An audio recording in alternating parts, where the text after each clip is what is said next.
Explained. The Fortis Daybreaker, a mechanical wonder. Welcome to the Fortis workshop. In this short video, you will learn how the Daybreaker works.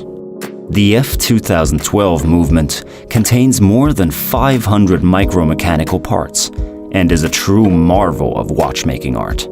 In 14 days of manual work, a maximum of 100 pieces per year are produced. Besides the chronograph, the Daybreaker has an AM/PM indicator that tells you if it is day or night. With the crown at 10 o'clock, you can adjust the GMT.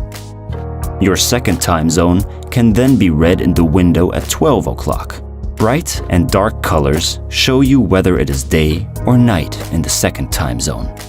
To set the alarm, you have to set the alarm hand to the correct time. To do this, pull out the crown to position 1 and move the crown downwards. Then push the crown back in again. When you wind the watch, you also wind the alarm function. In addition to the power reserve indicator for the entire F2012, a second power reserve window will show you whether your alarm has enough power.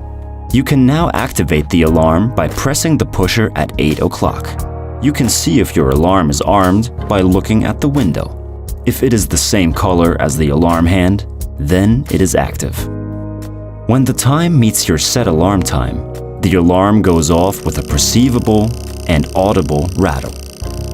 On the dial, you can see how the power discharges.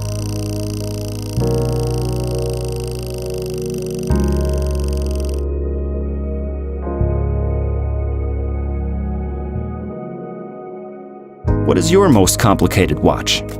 Share it with us in the comments. For more tutorials and exciting stories, make sure you subscribe to our channel.